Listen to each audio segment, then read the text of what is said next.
দেশের জনগণের মতো সেনাবাহিনীও চায় আমাদের বর্তমান যে সরকার যেভাবে রূপরেখা প্রণয়ন করেছেন সেই রূপরেখা অনুযায়ী একটা অবাধ, সুষ্ঠু এবং গ্রহণযোগ্য নির্বাচন অনুষ্ঠিত হোক। সেই রূপরেখার মধ্যে তো সময়সীমাও দেওয়া আছে। আমরা আশা করি যে নির্বাচন হলে দেশের স্থিতিশীলতা আরো ভালো হবে, আইন শৃঙ্খলা পরিস্থিতি ধীরে ধীরে স্বাভাবিক হবে এবং সেনাবাহিনী তখন সেনানিবাসে ফিরে যেতে পারবে। আমরা সেটার দিকে তাকিয়ে আছি এবং সরকার এখন পর্যন্ত যেটুকু রূপরেখা প্রণয়ন করেছে সেটার উপরে ভিত্তি করে আমরা কিন্তু যথাযথ প্রস্তুতি গ্রহণ করছি।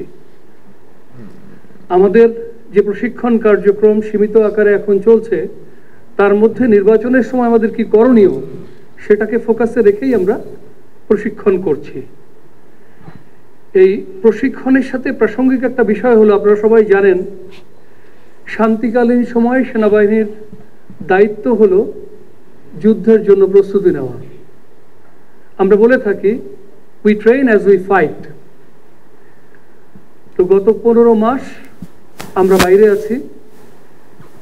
নির্বাচন পর্যন্ত বা তার কিছুটা পরেও যদি বাইরে থাকতে হয় তাহলে আরো কিছুদিন বাইরে থাকতে হবে।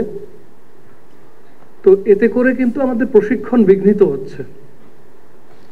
এর পাশাপাশি যে পরিস্থিতির মধ্যে দিয়ে যেই চ্যালেঞ্জ মোকাবেলা করে সেনাবাহিনী দায়িত্ব পালন করেছে গত 15 মাস, আপনারা নিশ্চয়ই আমার সাথে একমত হবেন যে এটা খুব সহজ পরিস্থিতি ছিল না। এ ধরনের পরিস্থিতি বাংলাদেশ প্রতিদিন ফেস করেনি। তো রেস্ট অ্যান্ড রিপিটেরও প্রয়োজন আছে। তো এই জন্য আমরাও চাই একটা সুষ্ঠু নির্বাচন অনুষ্ঠিত হোক এবং আমরা সেনানিবাসে ফেরত আসতে পারি। গত 15 মাস সেনাবাহিনী বেসামরিক প্রশাসনের সহায়তায় নিয়োজিত আছে এবং অত্যন্ত চ্যালেঞ্জিং এবং প্রতিকূল পরিস্থিতির মধ্যে দিয়ে দায়িত্ব পালন করছে এবং আমি বলবো অত্যন্ত পেশাগতভাবে দায়িত্ব পালন করেছে। আপনি যেভাবে বললেন আমরাও লক্ষ্য করেছি যে কিছু স্বার্থান্বেষী মহল সেনাবাহিনী, বিশেষ করে সেনাবাহিনীর নেতৃত্বকে প্রশ্নবিদ্ধ করার জন্য মিথ্যা, বানোয়াট এবং উদ্দেশ্য প্রণোদিতভাবে অপপ্রচার চালাচ্ছে। এটা দুঃখজনক। আমি আপনাদেরকে নিশ্চিত করতে চাই যে সেনাবাহিনীর প্রতিটি সদস্য, সেনাবাহিনী প্রধান এবং সেনাবাহিনীর সিনিয়র লিডারশিপের প্রতি শতভাগ অনুগত এবং বিশ্বস্ত রয়েছে। আগের যে কোনো সময়ের তুলনায় সেনাবাহিনী এখন আরো বেশি ঐক্যবদ্ধ এবং আমাদের ভ্রাতৃত্ববোধ এখন আরো বেশি। আমার অনুরোধ থাকবে সামাজিক যোগাযোগের মাধ্যমে যে প্রচারণা, এটাকে আমরা পরিহার করে ঐক্যবদ্ধভাবে সামনের দিকে এগিয়ে যাই। যে দায়িত্ব সেনাবাহিনীকে দেওয়া হয়েছে এবং ভবিষ্যতে যে দায়িত্ব দেওয়া হবে সেনাবাহিনী সেটা যথাযথভাবে পালন করবে। চিরদিন করেছে, সামনেও করবে ইনশাল্লাহ। সোশ্যাল মিডিয়ার প্রচারণাকে আমরা এর বিরুদ্ধে কিছু করাটা আসলে খুব প্রয়োজন আছে বলে আমি মনে করি না।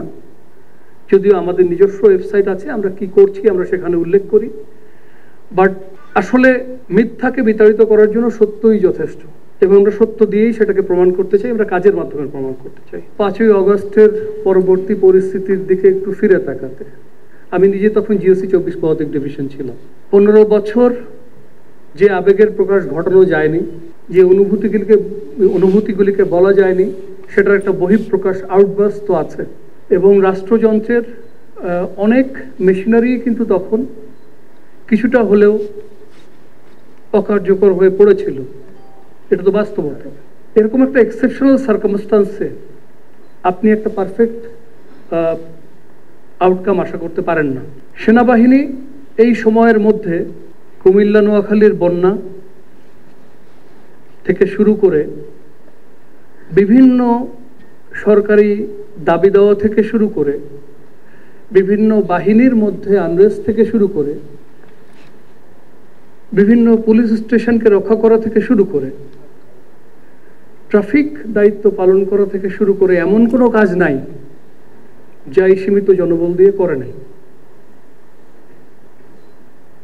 এখন 40 বা 50 হাজার সেনা সদস্য যাদের প্রাথমিক কাজ কিন্তু এটা না, তারা তাদের সর্বোচ্চ দিয়ে কিন্তু চেষ্টা করে গেছে। এখন আপনি যে প্রশ্নটা করেছেন উন্নতি হয় নাই কেন, আমি যদি বলি যে আমরা না থাকলে অবনতি কতটা হতো সেটা আপনি ধারণাও করতে পারবেন না, I think that will be the right perspective to look at things. পার্বত্য চট্টগ্রামে যেটা হচ্ছে আমার মনে হয় সেটাকে একটু আলাদাভাবে বিবেচনা করলে ভালো হয়। আপনারা জানেন খাগড়াছড়িতে কয়েকদিন আগে কি হয়েছে, তারও আগে রাঙামাটিতে কি হয়েছে, বান্দরবানে কুকিচিন আপাতত একটু লো এবে চলছে। সো পার্বত্য চট্টগ্রামের বর্ডার থেকে অস্ত্র আসলে সেটা ঢাকামুখী, এই বিষয়টা প্রশ্নবিদ্ধ। মাইন হলে সেটা একটা স্ট্যাটিক ওয়েপন সিস্টেম, ওটাকে ডিনাই করার জন্য ব্যবহার করা হয়েছে। বাট অন্য যে জায়গাগুলির কথা আপনি বলেছেন যেখান থেকে ঢাকামুখী অস্ত্রের চালান ধরা পড়েছে, এটা অবশ্যই আমাদেরকে কনসার্ন করা উচিত। আমরা অবশ্যই এটা নিয়ে চিন্তিত, but at the same time এই যে ধরা পড়েছে এটাও তো একটা সাফল্য। সো আমরা আমাদের অভিযান জোরদার করব, আমরা আমাদের নজরদারি আরও বাড়াবো, এবং আমরাই তো রাষ্ট্রের একমাত্র সংস্থা না, আমি নিশ্চিত অন্যরাও একই কাজ করবে। এবং আমাদের এমন একটা প্রস্তুতি থাকতে হবে যাতে এই অস্ত্রের চালান ঢাকায় না আসতে পারে, এবং কিছু যদি আসেও সেটা যেন আমরা ডিল করতে পারি।